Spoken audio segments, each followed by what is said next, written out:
సొలొమోను వ్రాసిన ముత్యముల వంటి సామెతలు. ఈరోజు మనం 18వ అధ్యాయం చదువుకుందామా? వేరుండ గోరువాడు స్వేచ్ఛానుసారముగా నడుచువాడు, అట్టివాడు లెస్సైన జ్ఞానమునకు విరోధి. బుద్ధిహీనుడు వివేచనయందు సంతోషింపక తన అభిప్రాయములను బయలుపరచుటయందు సంతోషించును. భక్తిహీనుడు రాగానే తిరస్కారము వచ్చును, అవమానము రాగానే నింద వచ్చును. మనుషుని నోటి మాటలు లోతు నీటి వంటివి, అవి నదీ ప్రవాహము వంటివి, జ్ఞానపు ఊట వంటివి. తీర్పు తీర్చుటలో భక్తిహీనుల ఎడల పక్షపాతము చూపుటయు, నీతిమంతులకు న్యాయము తప్పించుటయు క్రమము కాదు. బుద్ధిహీనుని పెదవులు కలహమునకు సిద్ధముగానున్నవి, దెబ్బలు కావలనని వాడు కేకలు వేయును. బుద్ధిహీనుని నోరు వానికి నాశనము తెచ్చును, వాని పెదవులు వాని ప్రాణమునకు ఉరి తెచ్చును. కొండెగాని మాటలు రుచిగల భోజ్యములు, అవి లోకడుపులోనికి దిగిపోవును. పనిలో జాగు చేయువాడు నష్టము చేయువానికి సోదరుడు. యెహోవా నామము బలమైన దుర్గము, నీతిమంతుడు అందులోనికి పరిగెత్తి సురక్షితముగా నుండును.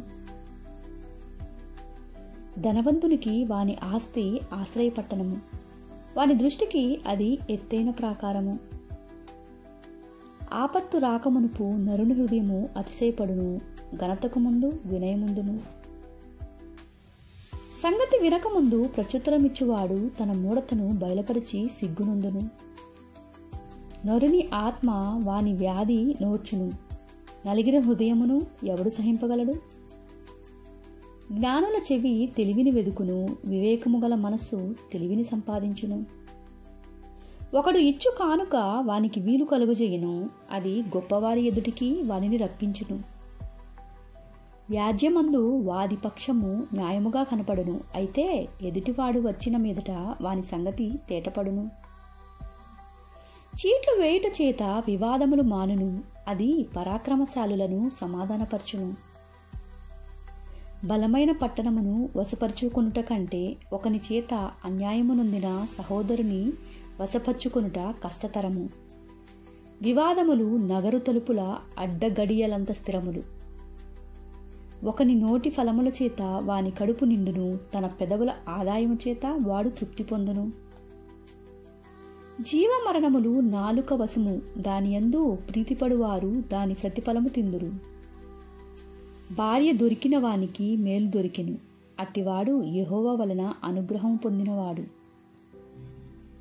దరిద్రుడు బతిమాలి మనవి చేసుకొనును, ధనవంతుడు దురుసుగా ప్రత్యుత్తరమిచ్చును. బహుమంది చెలికాండ్రు గలవాడు నష్టపడును, సహోదరుని కంటెను ఎక్కువగా హత్తియుండు స్నేహితుడు కలడు. ఈరోజు 18వ అధ్యాయం పూర్తిగా అయిపోయినది. రేపు మనం 19వ అధ్యాయం చదువుకుందాం. మీకు ఈ వచనాలు చదవటం నచ్చి ఉంటే నా ఛానల్ను సబ్స్క్రైబ్ చేసుకోండి. ఒకవేళ ఆల్రెడీ చేసుకొని ఉంటే మీ ఫ్రెండ్స్కి కూడా రికమెండ్ చేస్తారని నమ్ముతున్నాను. ఒకరి కోసం ఒకరు సపోర్ట్ చేసుకుంటారు కదా. నా గురించి కూడా మీరు ప్రేయర్ చేయండి ప్రేయర్ చేసుకునేటప్పుడు. ఇకపోతే నా ఛానల్ని మీరు తప్పకుండా ఆదరిస్తారని నమ్ముతున్నాను.